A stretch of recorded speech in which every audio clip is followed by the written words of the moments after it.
Hello everyone, good morning সবাইকে and welcome back to my channel Shampa lifestyle ব্লগে সবাইকে স্বাগত।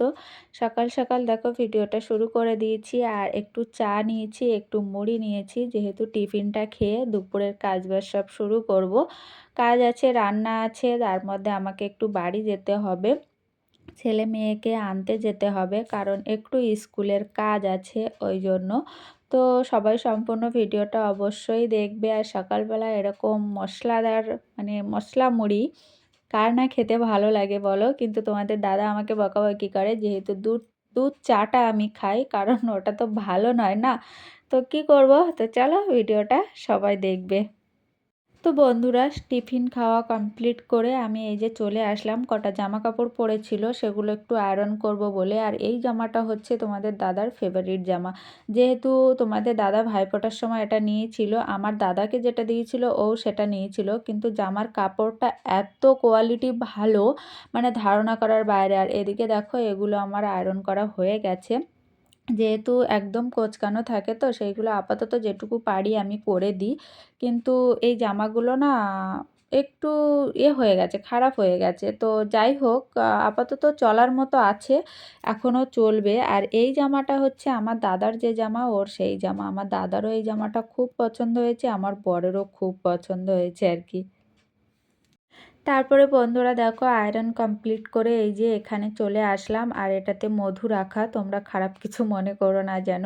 আর এই যে দেখো এই কৌটোতে একটু আছে, পুরোটা ধরেনি বলে ওটাতেই কিছুটা রেখেছি আর ওটাতে ফুল করে দিয়েছি।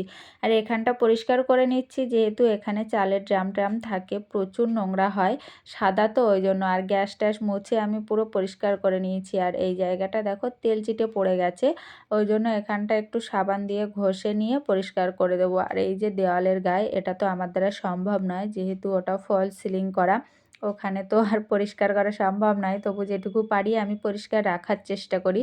ভাড়ায় থাকি আর নিজের ঘরে থাকি, সেটাকে নিজের মনে করাটাই বড় আর কি। আমি ভাড়ায় থাকলেও সে ঘরটা নিজেরই মনে করি, পরিষ্কার পরিচ্ছন্ন যতটুকু পারি করে রাখার চেষ্টা করি। আর এইখানটা সাদা তো একটু নোংরা হলেই বিশ্রী লাগে, ওই জন্য দেখো আগে সাবান দিয়ে ঘষে নিয়ে তারপরে আমি কাপড় দিয়ে মুছে নিচ্ছি। কিন্তু এই কাপড়টা আবার ধুয়ে আরেকবার করে মুছতে হবে, কারণ পুরো সাবানটা ওঠেনি, ক্যামেরাতে দেখাচ্ছে পরিষ্কার, কিন্তু আরেকবার ফের মুছতে হবে। এই যে দেখো আবসা আবসা কিন্তু কালো কালো রয়ে গেছে, এটা আরেকবার কাপড়টা ধুয়ে এনে আরেকবার মুছে নেব। তো চলো এবার আমি রান্নার দিকটা যাব, যেয়ে তারপরে আবার তোমাদের সঙ্গে কথা বলবো, ঠিক আছে? আগে রান্নাটা করে নিই, বড় কাজটা আগে করতে হবে তো, তাই না? তো বন্ধুরা দেখো রান্নার কাছে চলে এসেছি, রান্না অলরেডি আমি বসিয়ে দিয়েছি। যেহেতু এই যে চিংড়ি মাছ দিয়ে বাঁধাকপি চচ্চড়ি হবে, আর বড় মাছ দিয়ে তোমার ফুলকপি, তারপরে বেগুন, পেঁপে এইগুলো দিয়ে রান্না হবে।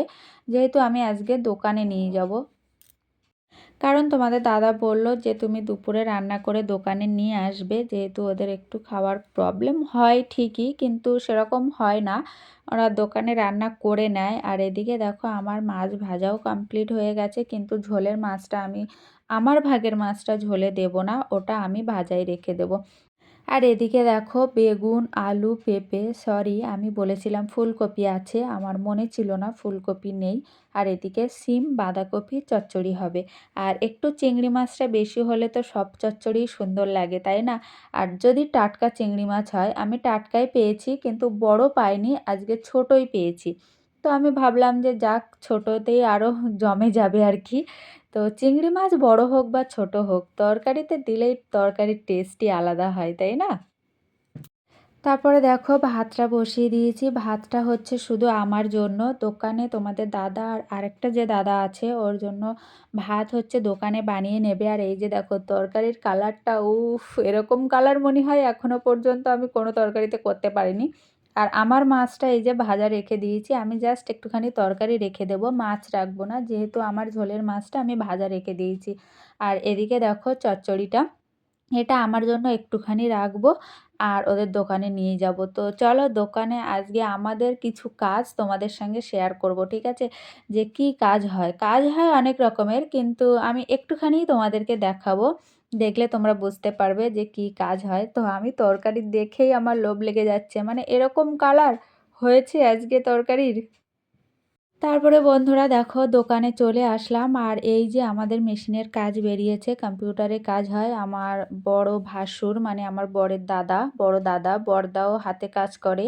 আর এদিকে আমাদের যে মেশিনের কাজটা বের হয় সেটা হচ্ছে এটা তোমরা ভেবো না যে ওরকম দেখাচ্ছে। এটা হচ্ছে ডিজাইন, ওই যে উপরের যে এগুলো দেখতে পাচ্ছ না, ওগুলো কিন্তু কাটিং করে বের করে ফেলে দেবে, ঠিক আছে? ওর ভিতরে ডিজাইনটা আছে, কিন্তু ওটা আমি ভিডিওটা ক্যাপচার করতে পারিনি, সেটা আমি তোমাদেরকে পরে একসময় দেখাবো। মানে এই যে পুরো গোল এগুলো দেখতে পাচ্ছ না, ওইগুলো আবার মেশিন দিয়ে কাটিং হবে, কাটিং হয়ে বেরিয়ে তারপরে ওর ভিতরে ডিজাইনটা আছে। কিন্তু সেটার ভিডিও তোমাদেরকে না দেখালে তোমরা বুঝতে পারবে না। কিন্তু এই যে দেখো 3 রকমের জল দিয়ে পরিষ্কার করা হচ্ছে। এসব কি আমি সেটাও জানি না, যে কোনটা কোন জল, কোনটা কোন লিকুইড আমি সেটাও জানি না। আর ওই যে হাওয়া দিয়ে মানে পরিষ্কার করে নিচ্ছে, একদম জল যেন ওর ভিতরে এক বিন্দু না থাকে। আর এই কাজটা বেরিয়েছিল সবে মাত্র, তো আমি ভাবলাম একটুখানি ক্যাপচার করে নিই। আমি তো বাড়ি চলে যাব, যেহেতু আমি এসছি অনেকক্ষণ হয়ে গেছে। এই কাজটা কমপ্লিট করে তোমাদের দাদা খাবে, খেয়ে তারপরে আমি চলে যাব। কারণ আমার মেট্রোয় যেতে সময় লাগবে না, বা তবুও আমি একটু তাড়াতাড়ি বেরিয়ে যাব, ভালো লাগছে না। তো তোমাদের দাদা বলছিল একটুখানি এসছিলে তো কম্পিউটারে তো বসতে পারতে। আর একটা যে দাদা থাকে, ও দাদাও বলছে, আমি বলছি ঘরের কাজ শিখতে তো টাইম লাগবে না, না ঘরের কাজ যে আমার আর্জেন্ট এক্ষুনি করতেই হবে তা তো নয়, শিখবো আস্তে আস্তে শিখবো, এরকম আর কি, এরকম মজা করছিলাম। তো কাজটা কি কমেন্টে জানিও। Good evening everyone. তো একবারে দেখো সন্ধেবেলা চলে এসেছি, তোমাদের দাদা দোকান থেকে বেরিয়ে ঘরে এসছিল, এসে তারপরে বললাম যে চলো একটু সবজি বাজার করে আনি।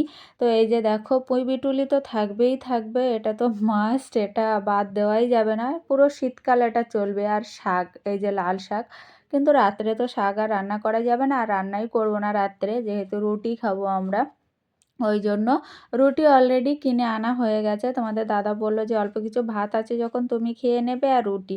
তো আমিও ভাবছি যে ভাত আর খাবো না, রুটিটাই খাবো। আর শীতকালে ভাত তো নষ্ট হবে না, না? আর এদিকে দেখো সমস্ত বাজার, আর নতুন আলু নিয়ে আসলাম। নতুন আলু কেমন হবে জানি না, কিন্তু ভাতে দিয়ে হয়তো সেদ্ধ করে খেতে পারবো না, কারণ নতুন আলু অতটা টেস্ট হয় না।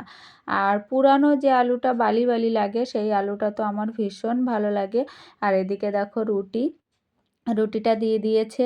আর এই প্যাকেটটায় কি যেন ছিল, ও আচ্ছা, এই প্যাকেটটা ছিল একটু ছোলা ছিল, যেহেতু যে ছোলা ঘুগনি বানায় ওই ছোলা।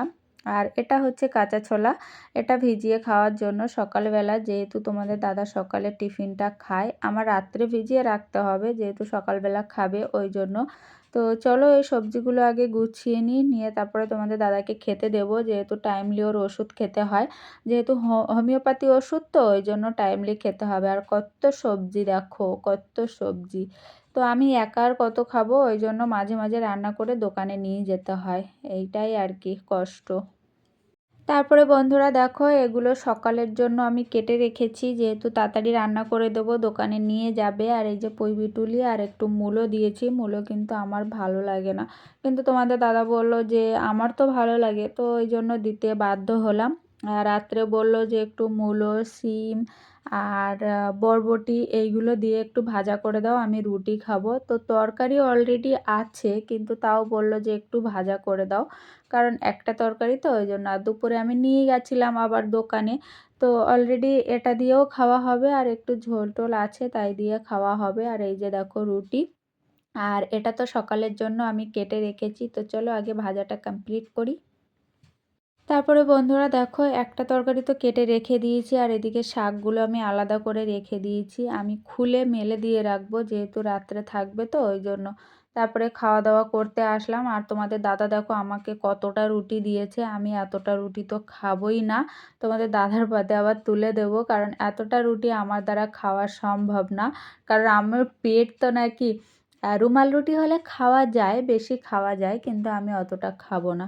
আর একটুখানি এই যে ভাজা দিয়ে খাবো, আর একটু আচার নেব, আচারটা কিন্তু আমার শুধু খেতে ভালো লাগে, ওই জন্য আচারটা আমি নেব। আর তোমাদের দাদা কতটা আচার নিয়েছে দেখো, এই যে, জানি না ওর আচারের প্রতি এত মানে কি লোভ হয়েছে। আর এতে তো তেল প্রচুর দেওয়া, তেল তো ওর খাওয়া সম্ভব নয়, খাবে না, কিন্তু তবুও লোভ ছাড়ছে না, বলে আচারটা আমি খাবো। ওই জন্য ও বাটি নিয়ে বসেছে, তারপরে থালাতেও নিয়েছে, এই যে দেখো। আর আমি একটুখানি একটা আমের পিস নিয়েছি আর একটু ভাজা নিয়েছি, রুটি নিয়েছি, কারণ রাত্রে আমি অত খাবো না। তো এবার খাওয়া দাওয়া করে তোমাদের দাদার জন্য আবার ছোলা ভেজাতে হবে। ছোলা বলতে সব রকমের ছোলা, যেটা আমরা তড়কা বানাই, তড়কা বানানোর ছোলাটা আর কি। উনি সকালবেলা উঠে ওটা সেদ্ধ করে তারপরে খায়, মানে সকালের টিফিনটা ওটাতেই হয়ে যায়। আমিও খাই, খুব টেস্টি লাগে। একটু যদি পেঁয়াজ লঙ্কা আর একটু বিট নুন যদি দেওয়া যায়, খুবই টেস্টি লাগে। আর আচারের মানে কালারটা দেখেই তো এমনি সববারই লোভ লাগবে, কিন্তু অতটা একসাথে খাওয়া উচিত নয়, আমি যেটা মনে করি। আর আমার আচার শুধু খেতে ভীষণ ভালো লাগে। তো চলো খাওয়া দাওয়াটা কমপ্লিট করি, তারপরে আবার আসছি। তো বন্ধুরা, তোমাদের দাদার সকালের ব্রেকফাস্ট এই যে ভিজিয়ে দিলাম, আর ভিডিওটা এই পর্যন্তই রাখছি। সবাই ভালো থাকবে, সুস্থ থাকবে, সাবধানে থাকবে। আর কেমন লাগলো ভিডিওটা অবশ্যই একটা কমেন্ট করে জানাবে, আর যারা নতুন একটা সাবস্ক্রাইব করে দেবে।